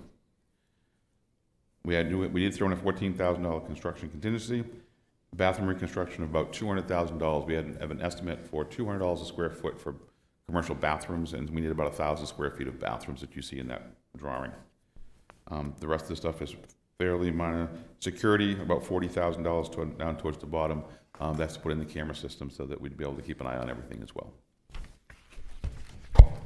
And then behind that, you'll see the estimates that were provided and the rates for sewer and water and those kind of things. Questions or comments from the council? Council Platt. Thank you. Thank you for putting this pro forma together. I think it's super helpful. I just wanted to bring up, I think there's one piece missing, and I think that's operational revenues. I think you have your operational costs, and you're counting your first year of operational revenues as a source of funding. But obviously, my assumption is those revenues would continue. So They would. So you've got $100,000 in operational costs annually, but you've also got $36,000 in operational revenue. Now, one thing I wanted to bring up in this workshop is I've always tried to separate this opportunity into two issues. One issue is, should we move forward with maintaining this as a city building? That's one issue. And then the second issue is, should we have this as a drop-in center? I think as we get this to public comment and debate, the second issue is going to be the one that we debate about. But I think there's a very valid argument to, we can talk about that, and I personally believe that I agree with Councilor Gary that this building is perfect for these services. However, that's a debate that we're going to have. I think there's another argument, which is it financially responsible for us to pursue this building as a city building? And I think it is. And I think we need to look at these numbers, both with the services that we're here to learn about, but also without. I think even without them, this works and this makes sense. I think it's stronger providing those services. But I think we have two decisions to make. One is this building worth keeping under the city ownership? And then we move on to the second issue, which is this the right place for these services? But as I look at this pro forma, I see us able to maintain a 15,000 square foot building for roughly $70,000 a year without any additional increase to taxpayers, using ARPA funds, the redirection of community solutions grants, et cetera. So from a real estate perspective, I like this. Obviously, there's another debate to be had about what to do with this building. But I think it's important to note there are ongoing operational revenues. Even if Pleasant Street isn't there, there are still operational revenues to make this a smart move for the city. But that's what I wanted to say. Other questions or comments from the council? Council Walker. Thank you. A couple questions, I guess. We have 630,000, and then you found another 250,000. When we had people coming to us asking if they could purchase the building, or what kind of deal could the city make, did you tell anyone that we could possibly hand them $800,000 to help them purchase the building, or repair the building, or turn the building into whatever they wanted or choose to? I did not. Why, if we have this kind of money, why didn't we have it? So, Counselor, I think the 250,000 was specific to what Mr. Holmes talked about. That is the Maine state housing for those community resiliency programming that's allocated. So that's something we still need to have go back to and say, is this available? The next piece is regarding ARPA funds. So those ARPA dollars are, at no point did the council direct us to seek for a private investor to allocate ARPA funds for. If the council is looking at doing something similar to that, we would need to make sure that we check with feds on, is that an allowable expenditure based on what ARPA has set for regulations? I would say right now that it's not, based on what I know. So just, I want to make sure we're answering that those funds were not available for that letter of intent based on council direction, federal regulations, and then also the use of the Maine state housing funds. So are you telling me that we said 630,000 would be spent in this proper way that you're saying right now? I didn't hear anyone ask us 6 months ago to spend $630,000 on a housing for the Right. poor or anybody. Yeah, so I think that, to clarify that, based on the workshop last week,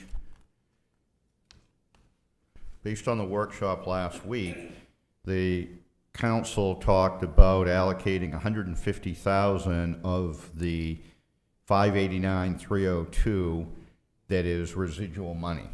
And so I believe, and the manager or Mr. Holmes can correct me here, I think that where that's coming from is that would leave $439,302 unallocated.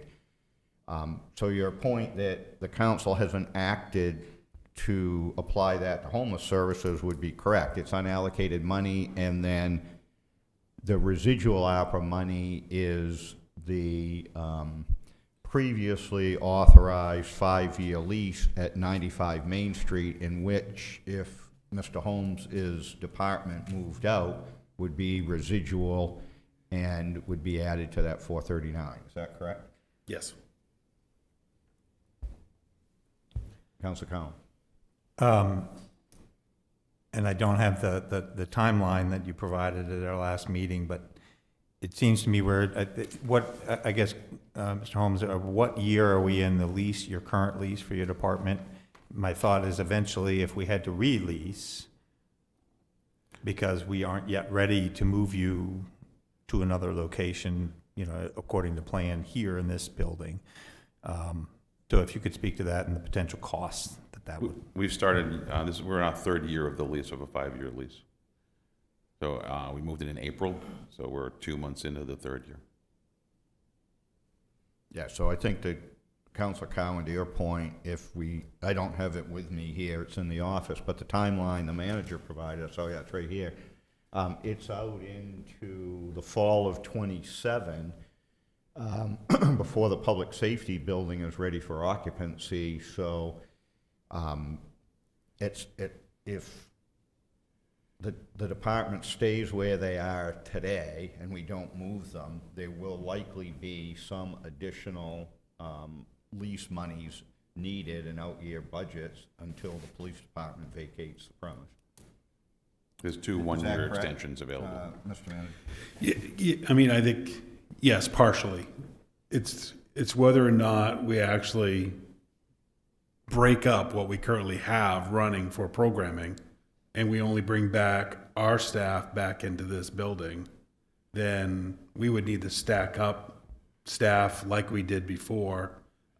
So it's not that we couldn't bring them back in, but we would only bring our staff back in, and then we would probably have to really look at telework and a few other initiatives to try to make that work for us. So wouldn't necessarily say that we'd had to keep doing it. I think that we're finding that this is the most effective programming solution for those that are coming in looking for services. But we could do something different if we got to that point. And when you say our staff, then we would not have our colleagues from Rumford Group Homes and Community Concepts able to be in local proximity, which, from what I understand, from what you've told us, is a very effective, much more effective model.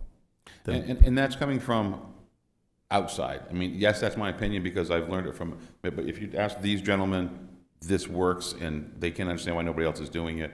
Immigrant Resource Center, MERS, HRY, all these programs that are working with us in our current facility really understand and see the benefit to their programming to have it done this way. Councilor Geary? Thank you, Mr. Mayor.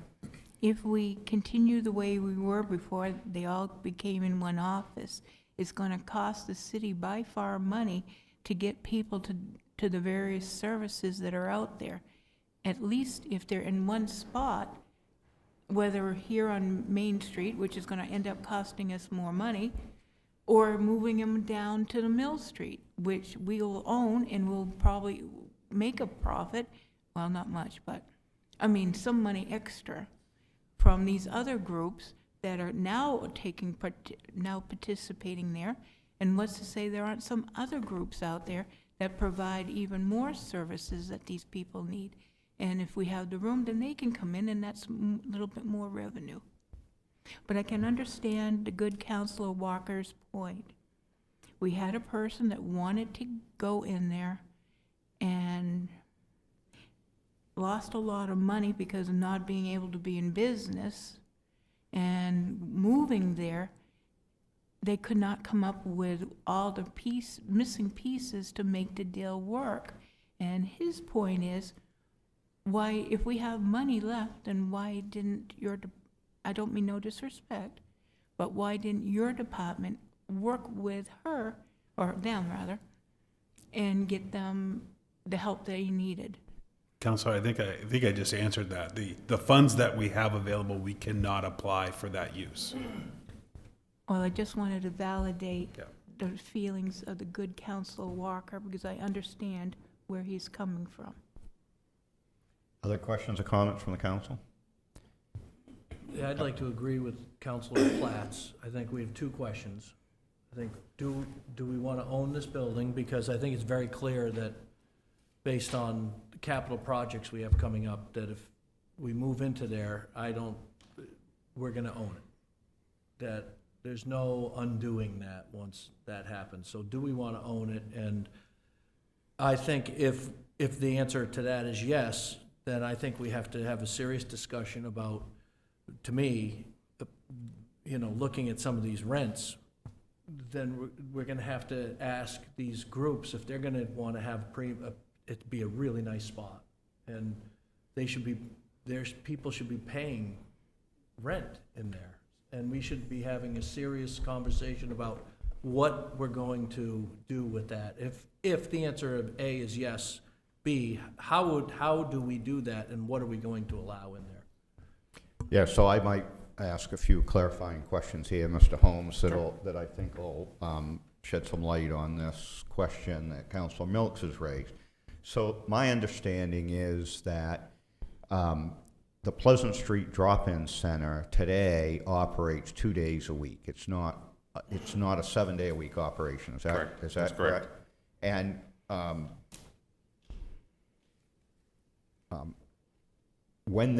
if the council would authorize this and they were to move in there, at least initially, they'd be on the same schedule. Correct. Is that right? And they may expand, but has there been any discussion about them in the near term expanding to 7 days a week? No. So the rent that they're paying is in recognition of the time they're using the space. Correct, and they've clearly stated that if they were to expand, they understand that number would have to be renegotiated. And so there's the possibility that other groups, on days they're not using it, that might want to provide similar services could do so. And if so, there would be some expectation that they would be providing rent to help offset these operating expenses. Is that right? Absolutely. I mean, my intention is not to give space away. Yeah, and so I just want to make sure as well, in this pro forma, the city isn't being asked to offset any of the costs, the programmatic costs for the drop-in center. Is that correct? No, there is no request whatsoever at this point that I know of, or has even been hinted at, that we would cover any operational costs. They will pay their, for all their own materials, their own food. They'll, take care of all those things. Basically the city's being looked to provide a usable space based on a criteria of what they currently have or feel would be what they would need to do it in a proper fashion, and then move forward from there. But there's been no hint that we would be paying for anything else. Right, and since they're daytime operations right now, if there's other community groups, I know that AA and the drug treatment folks and whatever, they're always looking for places that potentially there could be a use in these, because they deal with a broader population, but they're also dealing with people in this population. Is that right? Correct. I can tell you that, obviously my department's intent would be to find a way to pay for the building for the city. We were having talks prior to all this with some organizations that were looking at actually coming in that were for-profit, professional, medical type, behavioral stuff. that probably still want to come. But with a week's, I didn't have time to talk to everybody and get all the information possible, but I can tell you that they were looking at paying some reasonable rates that would make this even better. So, I mean, I honestly believe this is a worst-case scenario. I think we can do better.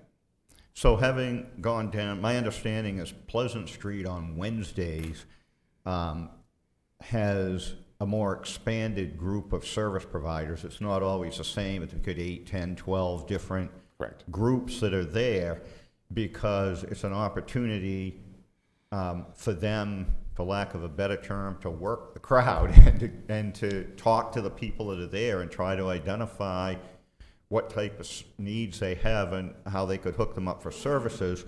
But there's only a limited amount of space for them to be co-located. So is this, some of these groups, some of these service providers are the people that you're talking about that might have an interest in being there on a more permanent basis, such as what we do with Community Concepts and Rumford Group Homes and Mears and others that are embedded today?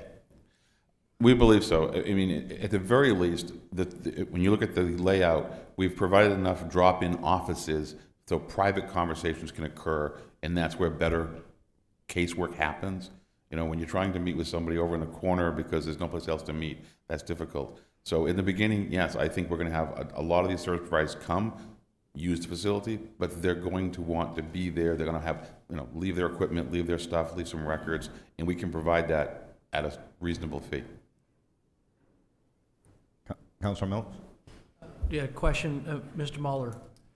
You would mention there's about 200 people roughly in Auburn, is that correct? Or is that in Lewiston and Auburn together that would be using this?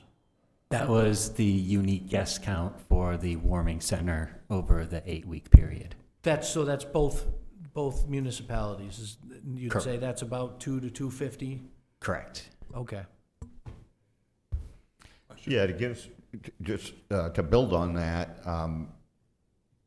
I was just reading some information from the drop-in center the other day. So they've been, at the end of the month here, they'll have been in business for 2 years. On June 1st, they had their 10,000th visit.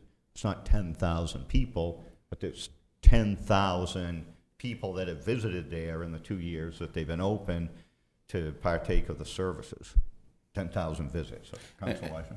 Thank you. My concern I have is hearing, you know, there's going to be organizations that are only there 2 days, maybe a week, and so on, back and forth. With this facility and the need of individuals being so great, are there going to be the services available to actually service the amount of people that will go there? Because the worst thing that we ever want to have happen is that these individuals, a number of individuals, go to this facility and there is not the services there to actually assist them through the day, is my biggest concern. So the role that the city really plays, you know, especially in the beginning when we're getting this all set up and moving, is by having the general assistance staff there, the public health folks there, that will be able to make those connections even when people aren't there. We can set up appointments, we can make referrals, and get things moving so that they know when to be there, when the people are there. There's no way we're going to have a perfect system where everyone's there every day all the time. So it really is going to be about, right now, I mean, as Jeff mentioned, he'll get a call from my staff saying, hey, we've got somebody who needs to talk to you. And then we make that connection. And that's the role we want to play, is to make those connections and get them out to the nonprofits who have those services so that we're not going to have to provide those services ourselves. Again, it's all about doing the right thing and doing it for the right reason. And for me, that's making sure that we spend the smallest amount of tax money to get these people into the system and working towards getting a home. Thank you. Yeah, I just want to reiterate, I just don't want to have a situation where they're going for services and there's nobody there to help them get the services they truly need. No, I appreciate that. Thank you. Councilor White. Thank you. I just want to comment that I think aggregating services is something that both cities have been talking about for years and hadn't done. And now doing this is showing some success. And I know for the public, they might hear a number like 50 people are housed out of 150 and say, oh my God, that's terrible. In my experience, having run a housing authority, and maybe 5 or 8 years ago, you'd be lucky to see 1 in 10 person housed, because what would happen is the person would go to Auburn Housing. And then it turned out that they mostly lived in Lewiston. So you'd send them to Lewiston Housing. And Lewiston Housing would say, we've got a 2-year waiting list. So Lewiston Housing would send them to Lewiston Welfare. So they'd go to Lewiston Welfare. They'd be doing this endless shuffle and a shuffle to nowhere. And so this is something I think that's trying to break through the gridlock and actually have something happen for people. And it may not happen for everybody because not everybody wants it to happen. Right. But at least there's an effort being made to do that. Councilor Gear?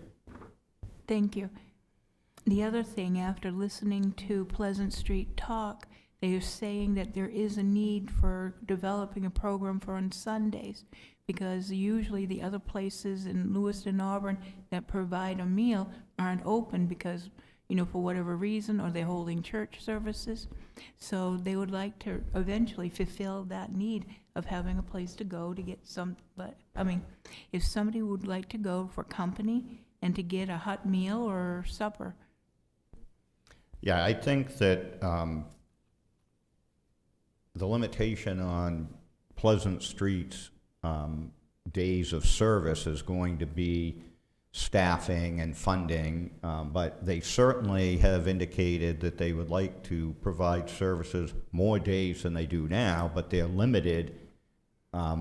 There's no possibility of anything beyond the Wednesday and Saturday at their current location. Councilor Milk? One other thing, Mr. Holmes, if you could add on to the pro forma, I think it would be, if we're going to own that property, then I think we need to pay the taxpayers back the value of that property. And is there some sort of a debt service number that we could put into there that would pay back the taxpayers for the, substantial amount that the taxpayers paid for that building? Yep, I can look into that. Any other questions or comments from the council? Council Walker? Yeah, you got $200,000 for your kitchen. What kind of a kitchen, and So, what are we building, a restaurant? no, basically, we're going to be able to get the freezer, walk-in freezer, walk-in cooler, all the stuff with that, the hood, the kitchen, oven, stove, and all the stuff that was at PAL, and basically we're offsetting some of their costs, and then it's about $100,000 to install all that equipment again over in the new spot. Again, those were really rough estimates that we had to come up with on the fly. Any other comments or questions? Anything further, Mr. Manager? No, I think that's all. I mean, I think we probably need to dig into a little bit more about Council Milk's questions regarding debt service. This is funding that was used through fund balance. This isn't, we did purchase that with a bond. So we just need to think about what it exactly, and the city will be using a portion of that. So we can have more of those conversations and talk about what that might look like, but I just want to make sure it was clear that it's not a debt service on the building. Yeah, and I'd like to see some sort of a sunset type situation there, because hopefully we'll solve the problem. That would be fabulous. That would be optimal, and then Yeah. if things get better, we can sell the building. If I can work myself out of a job, that'd be wonderful. Well, you're gonna have an office here. Any other questions or comments? Anything further from the council this evening? Council Wise. Do we have any idea what the capacity that this building will hold? Occupancy? Yeah. I spoke briefly, is John still here? No? But a few hundred people in that large room would actually fit from obviously fire marshal's going to be down. We've walked through this with him before. We've looked at different scenarios. We know what numbers, historically we had to stay under to do certain things, but the building has got plenty of space for, a few hundred people to be there and interact and do things. Thank you. Yeah, they're currently running around 105 up to 110 on Saturdays at the drop-in center, fewer on Yeah, Wednesdays. we could handle that Yeah. easily. Anything else from the council? If not, we'll be adjourned. Thank you very much. See you next Monday.